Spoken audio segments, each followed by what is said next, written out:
Hi, everybody. Thank you so much for joining us today for what I'm sure will be a very interesting discussion. My name is Dr. Miriam Mora. I'm the Director of Academic and Public Programs here at the Center for Jewish History, and I am very pleased to welcome you all today for this talk about Our Palestine Question by Dr. Geoffrey Levin. This program is part of the Center for Jewish History's continuing support for our scholars and fellowship program.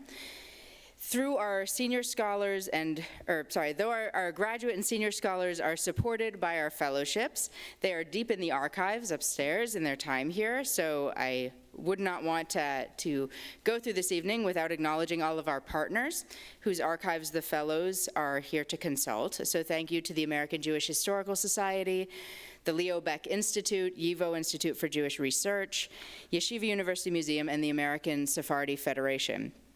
Geoffrey Levin was one of our graduate fellows in 2018 and 19, and we are so delighted to have him back here tonight to launch his book, which was partially researched upstairs in our very own reading room. Dr. Levin is Assistant Professor of Middle Eastern and Jewish Studies at Emory University and the Director of Undergraduate Engagement at Emory's Tam Institute for Jewish Studies. He earned his PhD in Hebrew and Judaic Studies and History from NYU in 2019 and was a postdoctoral fellow at Harvard before joining Emory's faculty in 2020. And he will be in discussion this evening with Dr. Lila Corwin-Berman. Professor Berman holds the Murray Friedman Chair of American Jewish History at Temple University, where she directs the Feinstein Center for American Jewish History. Her most recent book, The American Jewish Philanthropic Complex, The History of a Multi-Billion-Dollar Institution, has been awarded the 2021 Ellis Hawley Prize from the Organization of American Historians and the Saul Weiner Book Prize from the American Jewish Historical Society. She's currently working on a new book project called American Jewish Citizenship, The Untold History, about the inclusions and exclusions of American liberalism. Before we get started, a few small housekeeping notes. Please silence your phones and devices and be courteous and respectful to the speakers on stage.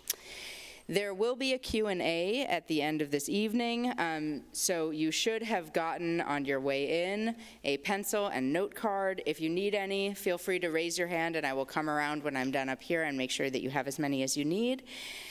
Towards the end, you'll see me walking around and you can pass them to either end and I will come up one side and down the aisles and collect all of them and bring them up to the speakers on stage. There will also be a reception after the program concludes right outside these doors in the Great Hall where Dr. Levin will be generously signing his new book. So we hope the conversation will continue out there as well. So thanks for letting me get all of that out of the way, and please welcome Professors Levin and Berman. Thank you so much, Miriam, and thank you to the Center for Jewish History for supporting Jeff's work, his wonderful work, when it was in its infancy and when he was researching it. And I will not bury the lead. You need to buy this book, and in fact, you need to read this book. And in fact, everyone needs to read this book. And I was familiar, Jeff, with your work before October 7th. And I thought I needed your work. I thought it was important. I footnoted it in things that I wrote. It was already, to me, really profound work. But I didn't know just how important it was and how much not only I needed it for my scholarship, but our world needed it until October 7th.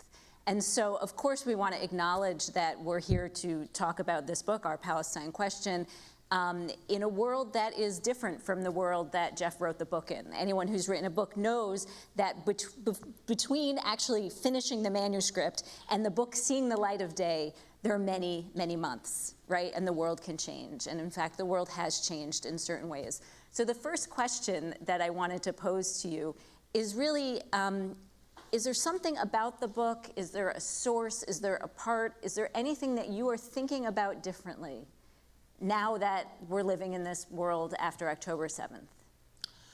Well, I think everything I'm looking at differently and thinking about differently. I started this book here almost 10 years ago between NYU and the Center for Jewish History in spring of 2014, and I never imagined we'd be in I mean, unfortunately, I did think something bad would happen, but I never imagined that the book would be coming out at a point like this.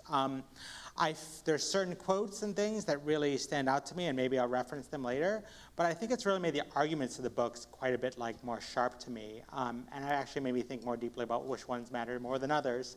So the first and foremost thing that strikes people about the book is that these debates and conversations about Palestinian rights issues, the refugees, Israel's treatment of its Arab minority, and so forth, these conversations and concerns and worries within American Jewish communities, within leading American Jewish organizations, they didn't start just this past decade or in the 70s or 60s, they go back to 48.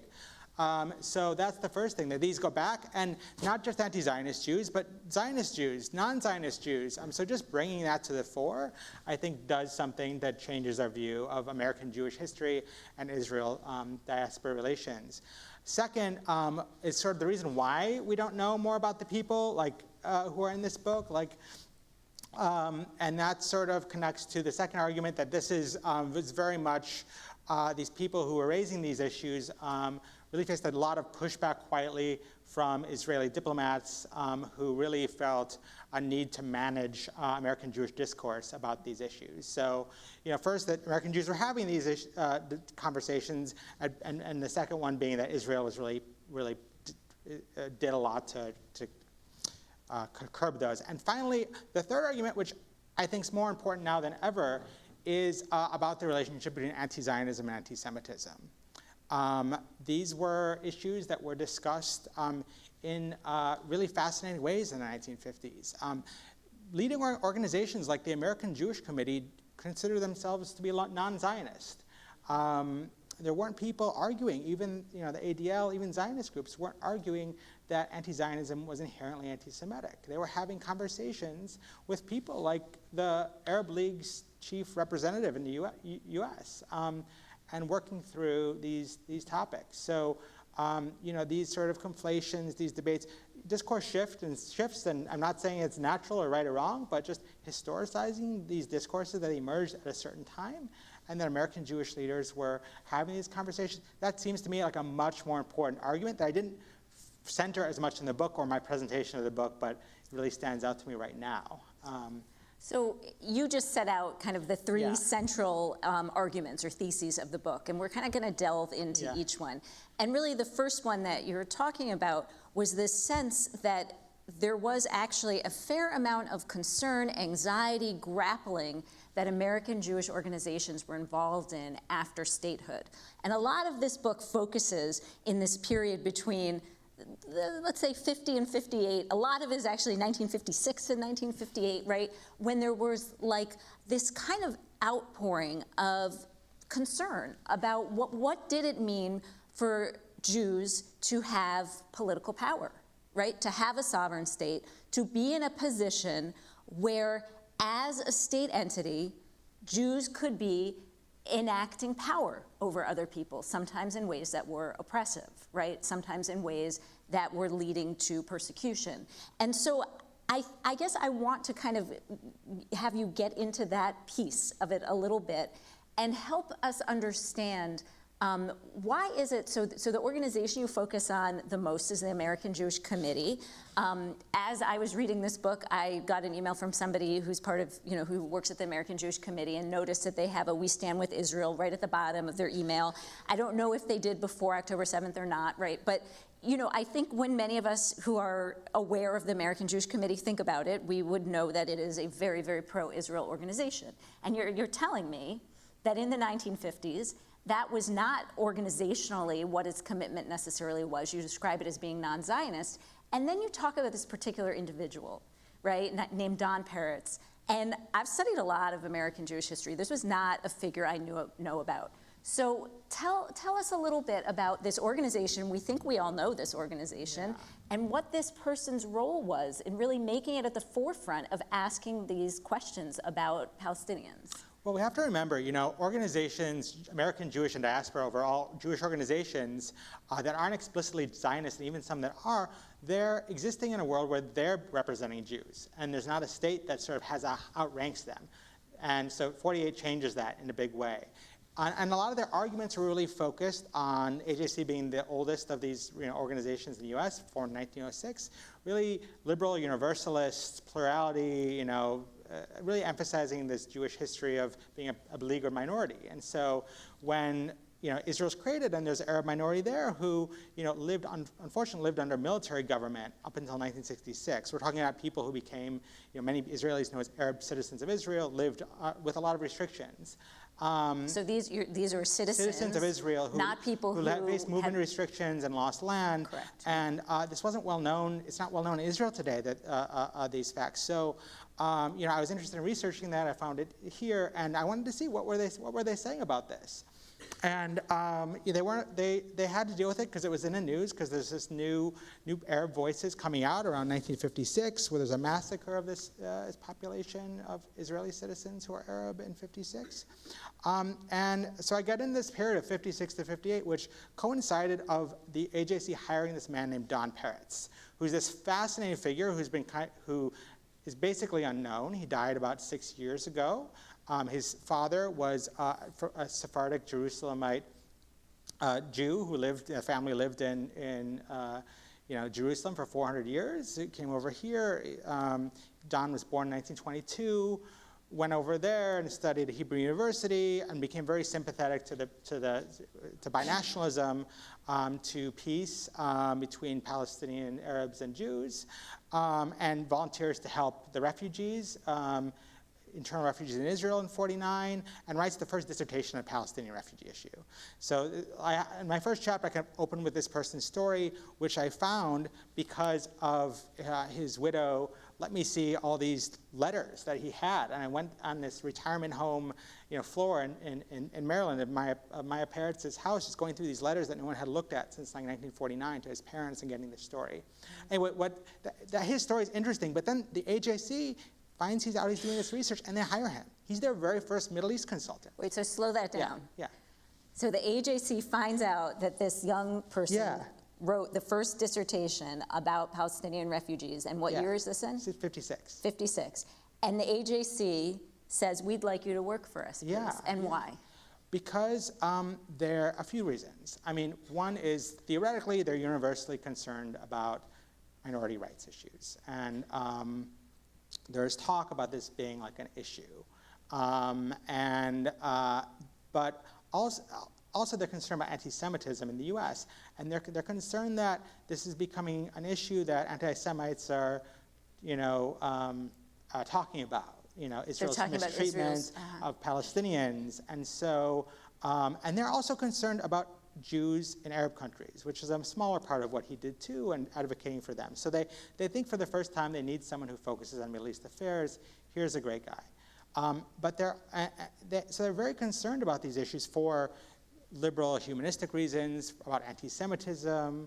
They don't feel like advocating for Israel as part of their purview. They feel like the anti-Semitism issue is part of their purview. Israel's not. Okay, so again, slow that down. Yeah. So they don't feel as if the AJC in the mid-50s does not see as its mission to advocate for Israel. They see as their mission to advocate for the rights of Jews in the United States and other places throughout the world. And if what Israel is doing is actually interfering with that, then they're concerned enough to hire somebody. And what is their goal in hiring Peretz to sort of meet those missions? They do stuff like put together an Arab refugee relief plan. These are humanitarian mission that will help, resettle refugees. And a part of this is to build bridges with Christian groups and to show that American Jews are doing something to alleviate the problem. And Israel's very sort of unhappy. So we'll get to that in 1 minute. They're very active in sort of trying to address these issues, going to Ben Gurion and asking him to change Israel's policies toward the Arab minority. They're really trying to navigate these questions about what does it mean to be a Jew in America when there's this Jewish state. that American Jews are increasingly supporting. It's such a fascinating kind of, it feels like a counter-history in a certain sense, right? Because I think that the way that we have come to think about the kind of organizational unity around the centrality of being pro-Israel has made it a little bit difficult to recover this kind of history, right? So you were starting to get to, and I interrupted you, kind of what starts to stand in the way. So AJC has this idea that if Israel doesn't treat Palestinians well, the world is going to see that this is not good, and they're going to blame Jews for it, right? And that's kind of like in a very basic way, that's what you say AJC is worried about. And so they have this guy who's doing research, and they start to talk to high-level officials in Israel, trying to make this particular case. What is the response they get from the officials in Israel?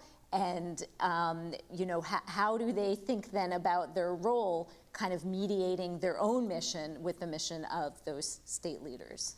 Yeah, well, there's a lot of pushback. The Israeli diplomats sort of see, the AJC has entered this new era. They have a new president. It's a lesser-known guy named Irving Engel after Jacob Blaustein. And they feel like they correctly feel that American Jewish Committee is talking about reassessing things. It's not just parrots. There's a guy who's on their board who runs New York philanthropy, like Jewish philanthropies, that says something like, maybe we should have it so that no one's lobbying about the Middle East at all in any direction. And so they push back against this, and Don Peretz is sort of the fall. He's the symbol of all this. So they try and get him, the AJC, to fire him, and they tell him that the book is a problem for Israel. And he finds that all the material he's writing is, and the the Arab refugee issue gets shelved. And he ends up in a position where Israeli diplomats have to review all of his material before they print it. And so ultimately they push him out in '58.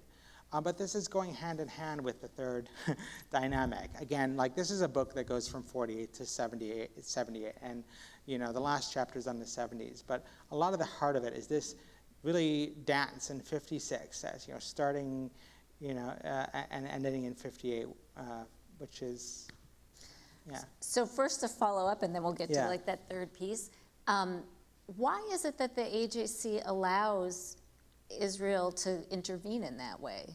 Yeah. Why is there a point when they start to sort of accede to that dynamic of being managed? Well, I think central to the book is a question of what are Jewish interests?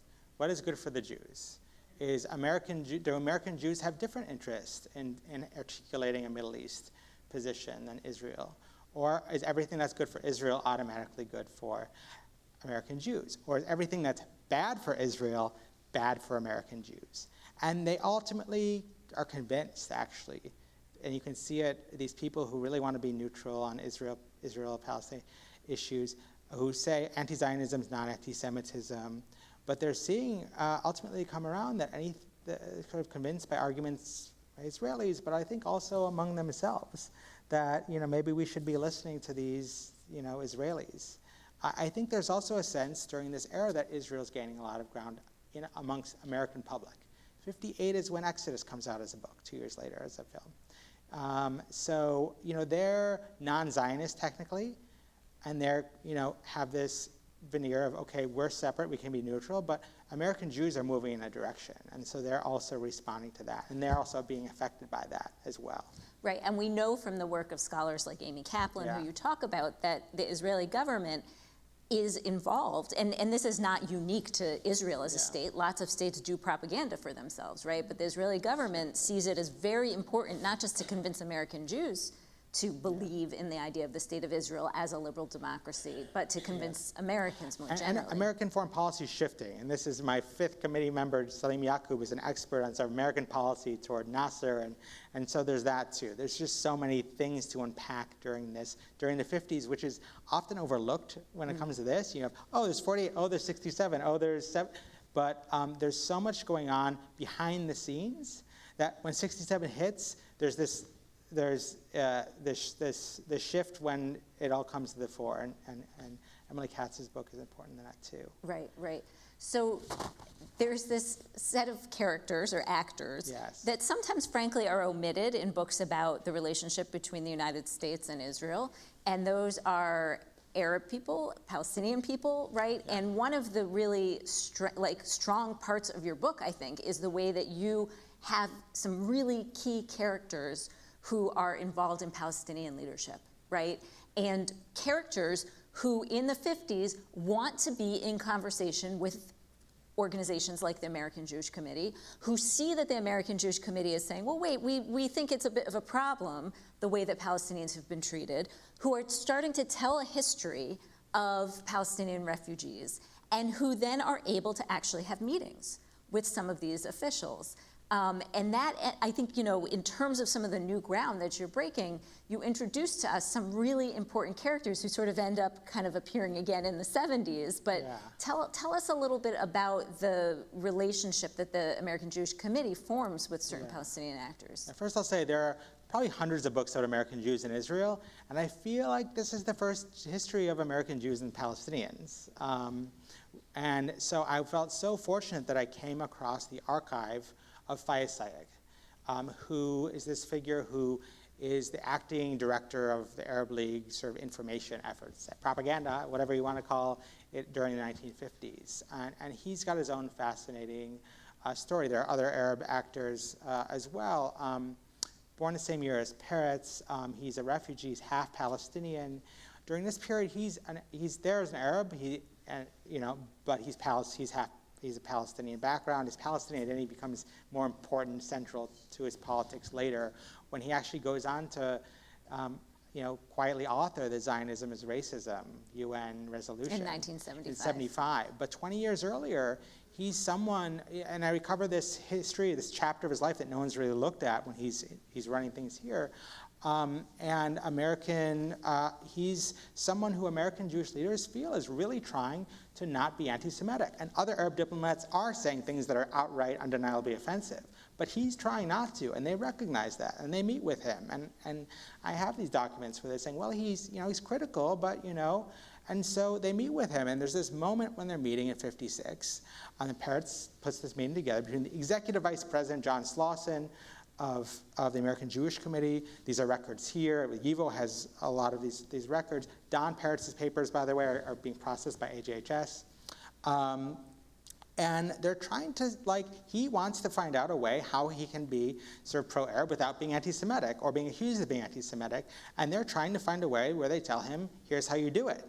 And they have a nice meeting, but at the end of the day, they're like, okay, we'll have another meeting. But is there anything the agency can say, actually?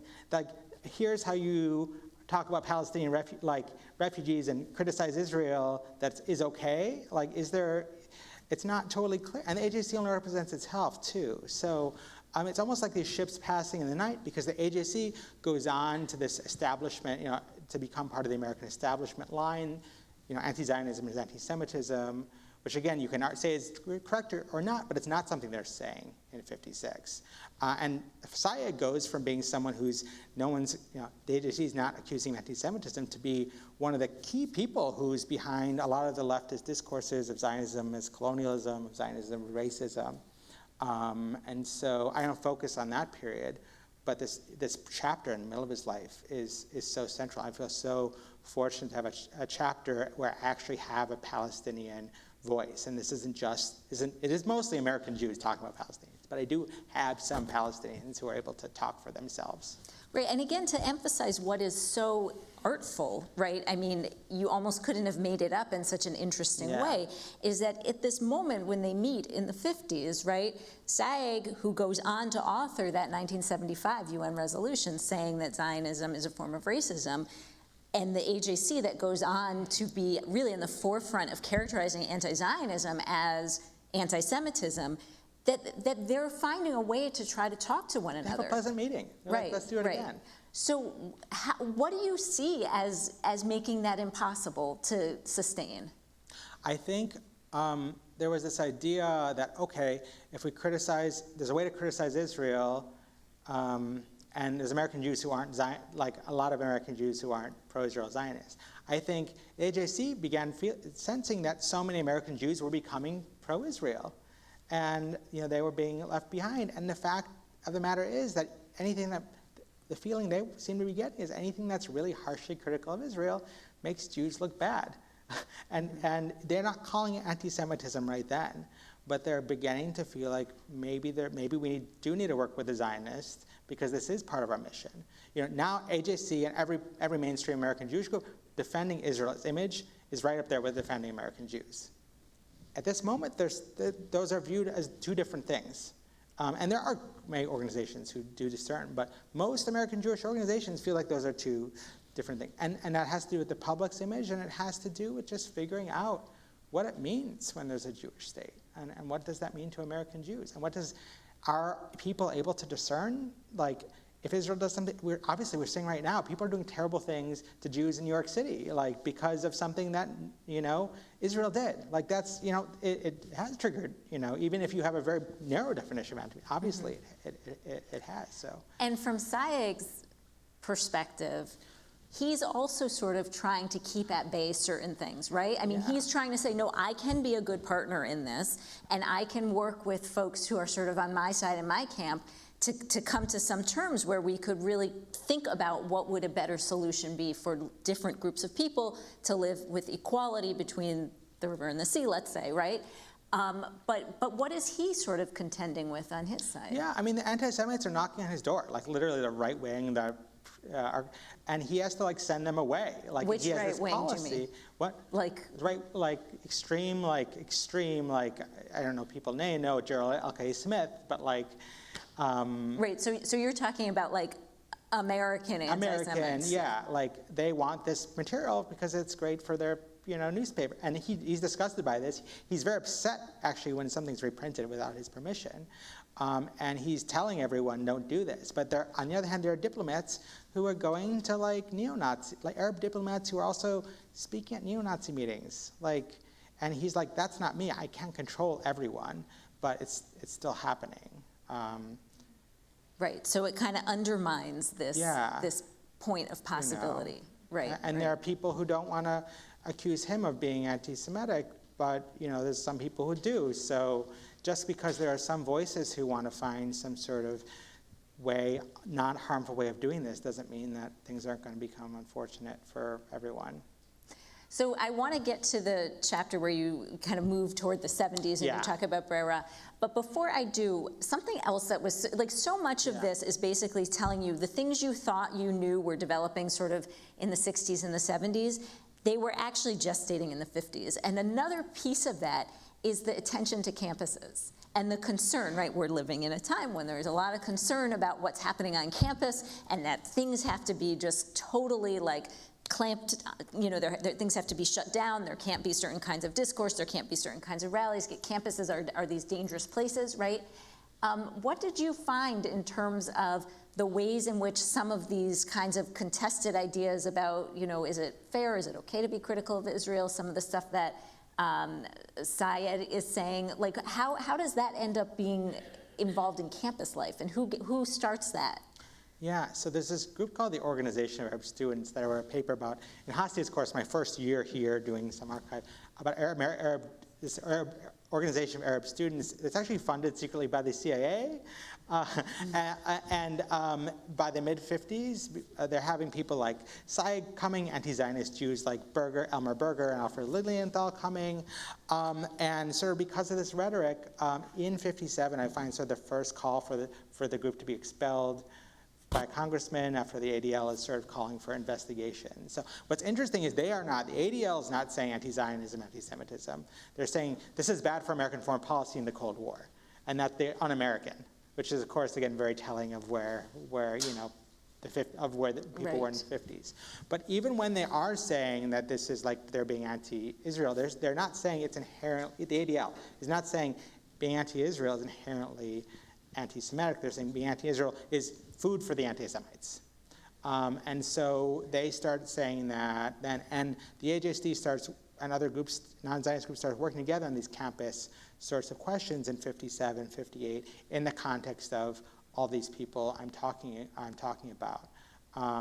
But it's interesting, it's not a left-right thing like it becomes in the 60s and 70s. And that's also really interesting about Sayeg's journey, where he's working with the Eisenhower-style Republicans, and later he's, the decolonial left. It's really, for him, as a Palestinian, whatever it takes. Right, And for the OAS, which goes from being this CIA-funded group, pro-ICE, to being like monitored by FBI in the 70s. Right, all of these bizarre for being lefty. alliances. Yeah. I don't think the CIA, yeah. Right. So in a way, the stuff in the 50s, like this is the first generation of post-state American Jews who are asking questions about Palestine, who are asking our Palestine question, right?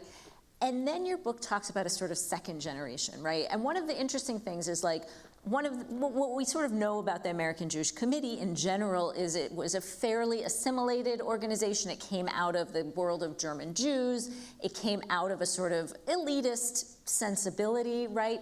People who were not particularly into kind of in explicit or public ways kind of being Jewish, right? I mean, they were Jewish. That was kind of the world they lived in.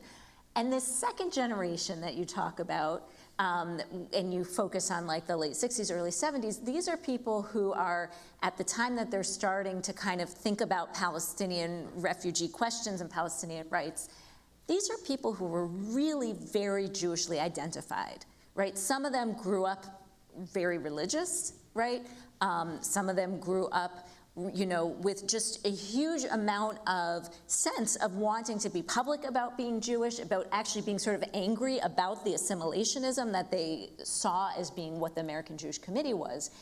And it's interesting that they also kind of come to this point, this group of Jews who would never call themselves anti-Zionists. I think that what they're doing is they're feeling as if their support for Israel necessitates really asking critical questions about how Palestinians are being treated, right? And you talk about this as a sort of second generation, and this organization called Brera becomes important in that. So tell us a little bit about what you see in that shift. Like, what's different about that second generation that you talk about? Well, the first 4 or 5 chapters, they're people that even you and American Jewish historians, they don't know that story.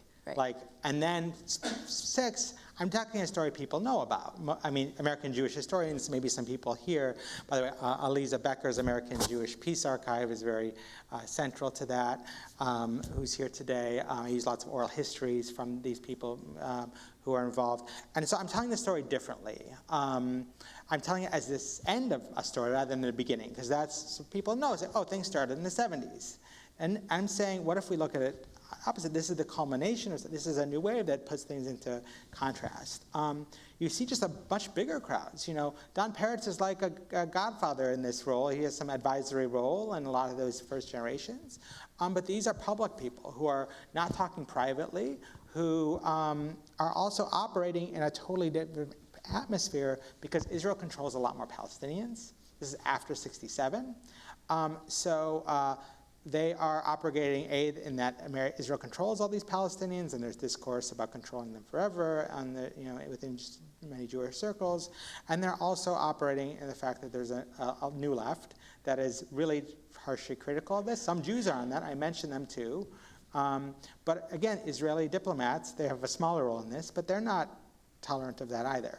And so I put that in dialogue, and I think it's a great sort of transition to thinking about the story from most of the book to the present. Because the politics of the 70s feel familiar enough, like to say things haven't changed that much. I mean obviously they've changed a tremendous amount, but it's familiar. But the 50s just feels like the gravity is like you're on the like the politics, the gravity, the conversations are different. So no, it's I feel really privileged to be telling that story as well, where we also have a lot of people who, are still around. Right. So one thing that's notable about the book is the absence of women in it. And, I think that there are certain reasons we could think about, certainly in the 50s, why that's the case. And when we look in the 70s, the organization you talk about, Brera, there were women who were involved in it. And you do, I think you do a good effort trying to sort of think about those voices and find them. But why is this such a male-heavy story? Yeah, well, the first 5 chapters they focus on the non-Zionist, anti-Zionist groups, like the AJC and American Council for Judaism. And there are just almost absolutely no women in their leadership roles. Meanwhile, there are women who are very active in Zionist movements. Hadassah is one of the biggest American Jewish organizations. Meanwhile, the women who do play a big role are either they're Jewish and they're Zionist, or they're not Jewish at all in these chapters, like Esther Hurlitz, an Israeli diplomat who becomes one of the first ambassadors. Golda's mentioned, at this time. People involved in Hadassah, some of the non-Zionist or anti-Zionist non-Jewish critics like Dorothy Thompson and Virginia Gildersleeve. So, this is a time when there's not as much travel to the Middle East, where these few central players I talk about, Don Peretz, William Zuckerman, they just have not had these sorts of opportunities.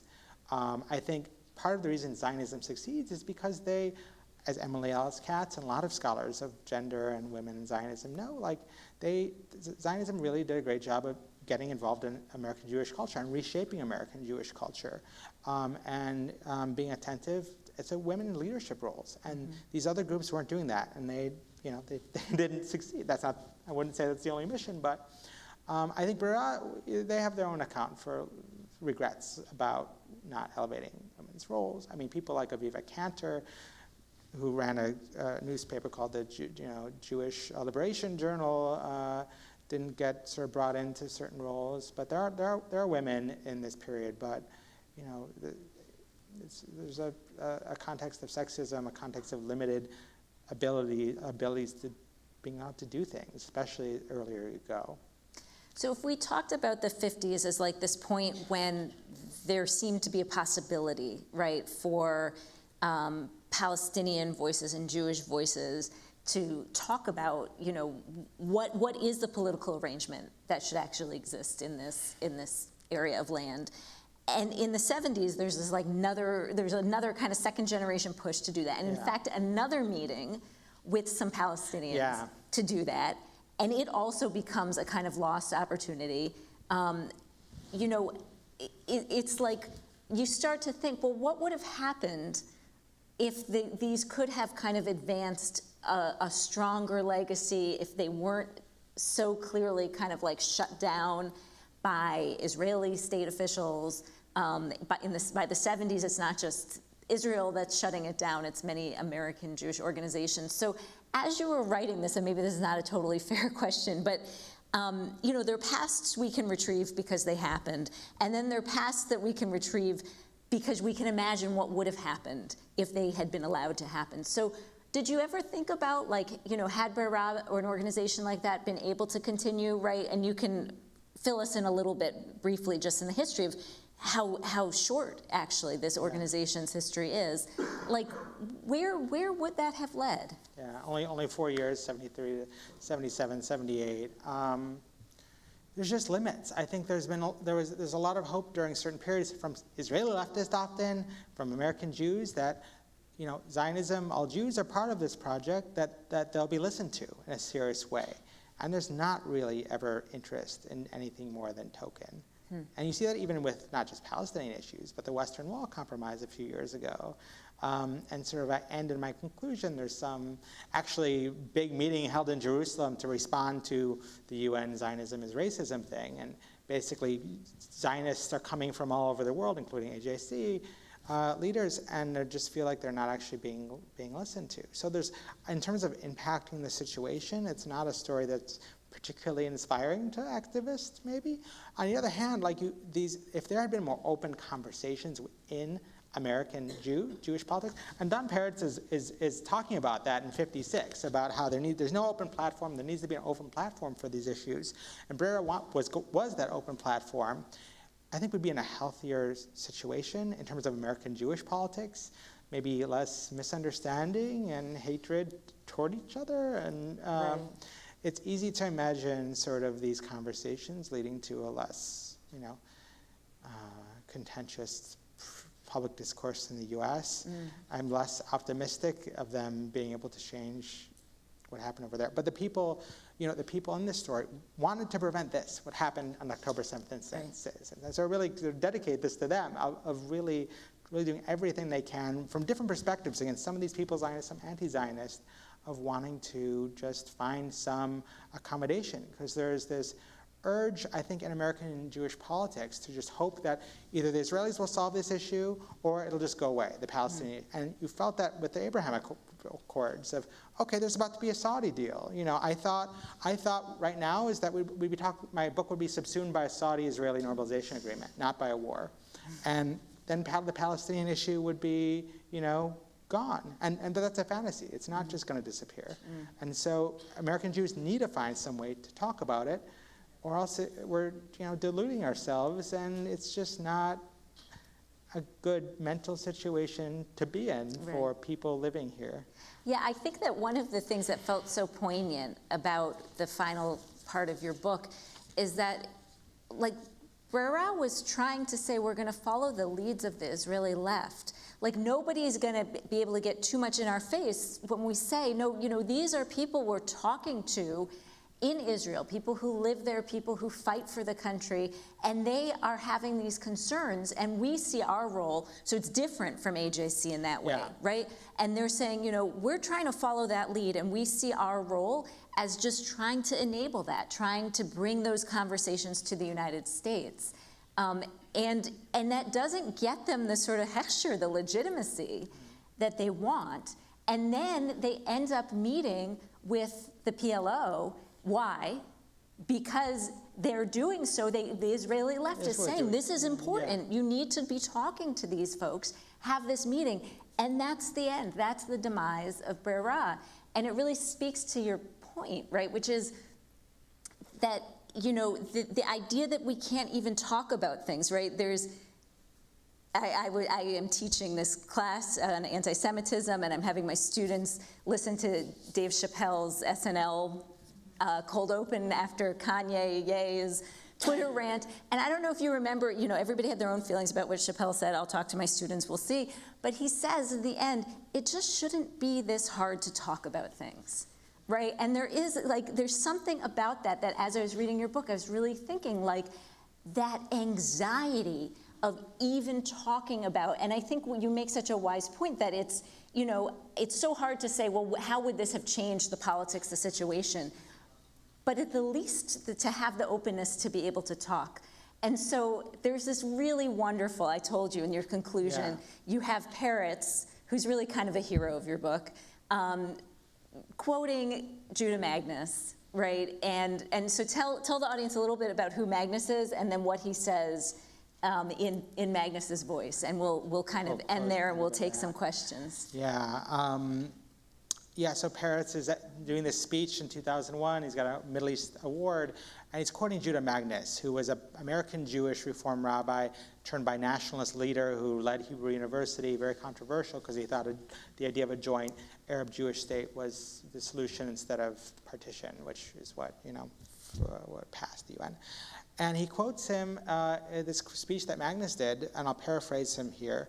And when did Magnus give the speech? This is in the 1947 welcome address to Hebrew University, right before the war breaks, months before the war breaks. What is the duty of the man, more especially of the teacher, who thinks the method of force and violence to be a savage and idolatrous belief? Is there room for that man in our society? Is it his right, perhaps even his duty, to express an opinion which may differ from the majority decision of official institutions? Is one to sanctify these majority decisions above every other thing? Is there no place in our society for those who dissent from the decisions of the majority, who, conscious of their collective responsibility, obey the command of conscience by lifting their voice, not for murder and destruction, but for peace and understanding among peoples? Is there no place in our society for those who dissent?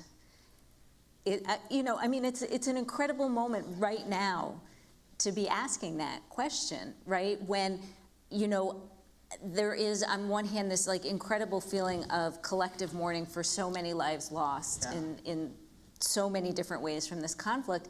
And there's also, I think, a kind of active movement to make it very, very difficult for people to talk about things, for people to have the right to learn about things. And so, you know what, by the time I finished your book, I really felt like the lesson in it, and we don't all have to have moral lessons in our history books, but sometimes we do. I think the lesson in it is that it is dangerous to stop people from being able to talk about things that might be divisive, that might be unnerving sometimes, that might even sometimes feel unreasonable, right? But talk is not violence. And when we make it so people can't talk, there's just another open space for things that are much more troubling than talk to happen. So I think we have some questions from the audience. I want to make sure that we have some time for them. Thank you. And let me just look.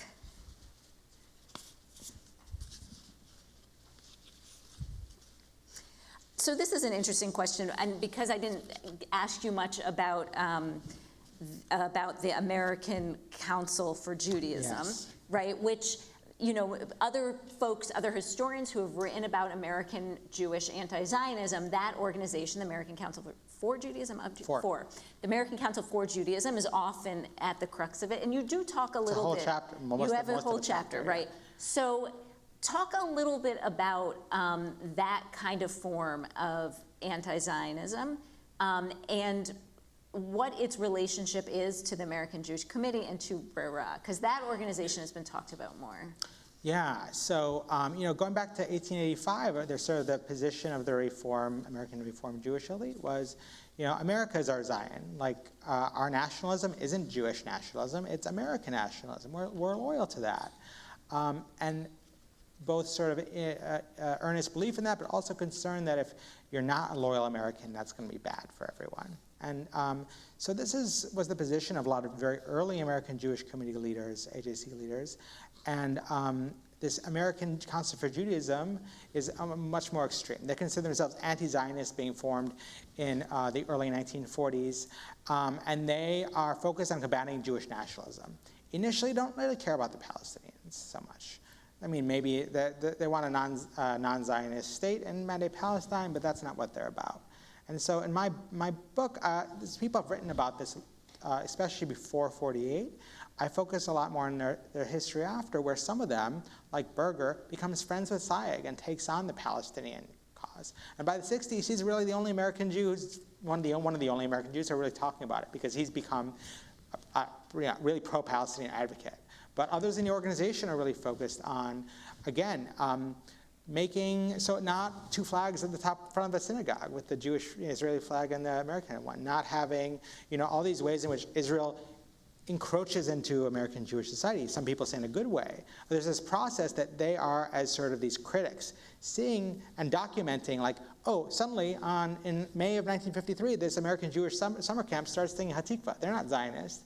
And so I tell this story, but there's still more to say about how these anti-Zionist critics of Jewish nationalism are sort of really telling the story of how, as outsiders, of how most American Jews are moving away from that. And eventually they just become so untenable because Israel is so popular, especially after 67, they break apart. They're still around technically. So some of the questions, and I think this makes sense, want to know a little bit more about like how you see this history playing out of anti-Zionism and anti-Semitism becoming conflated. And I will give you a teaser so you do remember to buy the book, which is I think that Jeff has found the first time that, and it's even pre-state, that Israel, or kind of Jewish Palestine, is compared to Nazism. And it's interesting, that ends up sort of being, according to certain definitions of anti-Semitism, it's anti-Semitic to compare anything that Israel does or Israel leaders to Nazism. And I thought it was so interesting to see what I think is probably, it literally kind of couldn't be much earlier because you don't have a Nazi party much earlier than what you found. And I thought that was really fascinating. But, I think what you're really revealing is this much longer history of that kind of conflation of anti-Zionism and anti-Semitism. And I guess, some of the audience members are interested in hearing a little bit more about what you feel like you've learned from that longer history. Yeah, I feel like there are a ton of actually firsts in this, and it's hard to say what first is because someone could do a dissertation 10 years and find an earlier first. But it feels to me like there's a ton of firsts that no one just has really looked as carefully for, and been a graduate student here and paid fellow as a Center for Jewish History where I could just spend that time. So thank you, CJH and the partner archives. I think, discourses emerge at a certain time, and people make arguments saying that things aren't essential in a certain way. And this is how it's always been. This is that. This idea is this. And usually they're wrong. Usually there was a time when this organization wasn't arguing that. This organization had this nuance. And I don't know, don't take on a very editorial tone in this. I'm not the type of person, I hate controversy. My wife will tell you that. Like, I'm not very strong, but I want to show people that we can historicize these discourses, and whether that means that you are saying that this argument is no longer valid, or just saying it emerged under these circumstances, and those circumstances, those dynamics tell us a lot about Jewish politics, tell us what the Israel-diaspora relationship or American Jewish politics are, is super telling. Really just that, it was always hard sort of to discuss these issues, but it was hard for different reasons. Yeah. So historians always make decisions where to start and where to end. Yeah.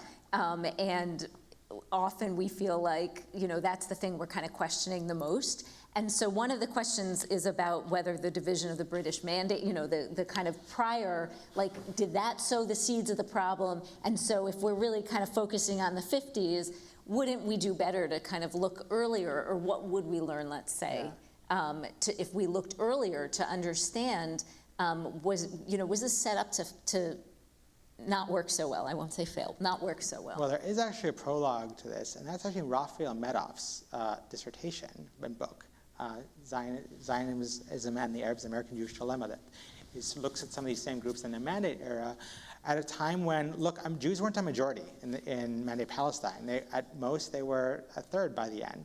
And so what does that mean for democracy? So you're dealing with different questions then about the nature of democracy. How can there be a Jewish state without that? And some of these debates that he gets into, and I actually look at some of that, see same leaders. But then 48 is this big break, because you have what the Palestinians call the Nakba. You have Jewish power over other peoples. So I don't see it as, it's not a hard start. I have conversations from the 30s. I have Peretz's tale, but you have to start somewhere. And so 48 seemed like the right place to start.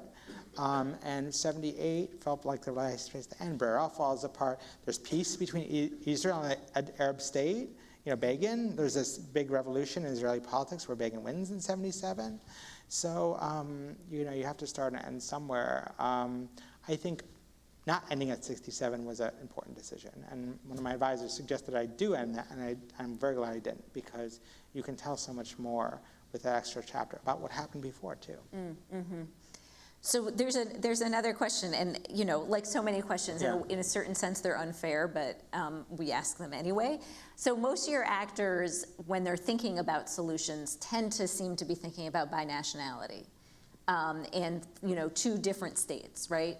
And so I'm curious, and the askers as well, like, do you think that, given that those conversations seem to fall apart, is a lesson from your book, or could that lesson be drawn that maybe a kind of two-state solution is, if there's been these conversations to try to talk about it at different times, and they keep on being non-starters, is there anything that you've learned, let's say, about the viability of a two-state solution? Well, I don't know. But things change. Don Peretz is a binationalist.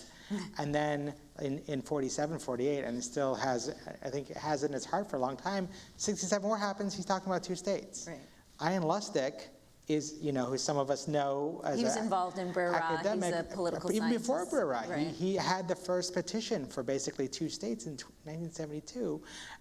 One of the earliest and loudest two-state supporters when he was basically a kid, and then comes out maybe 10 years ago now being, once. So dynamics change. I think everything looks incredibly dark right now. It's just so, again, I want to just say thank you all for being here at a time when this is so dark and heavy. I don't have any, I talked to some of these people in this room about just how dark things look. But every once in a while, something just happens that's unexpected. Usually they're terrible things, like October 7th, but sometimes they're good things. And so I'm just kind of hopeful that something good will change the dynamic, or something bad might change the dynamics in a way that, I've heard people who say, Israeli leftists told me, I I think the one-state solution can't work now. She believed in it because, look, they're killing each other. And so everything looks unfortunate. But things change, is basically what history shows us, and often unexpectedly. So I was trying to interrupt you on the moment of hope. Yeah. Then you went dark. Yeah. So I think we have the things change. Yeah. And I do think, to me, I'll say, and I think we'll end here, but I will say that one of the reasons I find history to be liberatory is because it helps us imagine the past as it was different from the present. And it helps us think about times when there were different alternatives that people were thinking about. And we end up sometimes being sort of feeling as if we're stifled by the past, but in fact the past can also give us a sense of the alternatives and the options, and things do change. So I want to thank you so much for writing this book. I want to again recommend that everybody buy it, read it, and think about all of the different kind of historical roots of the moment that we're in. And hopefully feel some sense of liberation from that. Thank you, Miriam, and thank you to Shane and our NYU co-sponsors.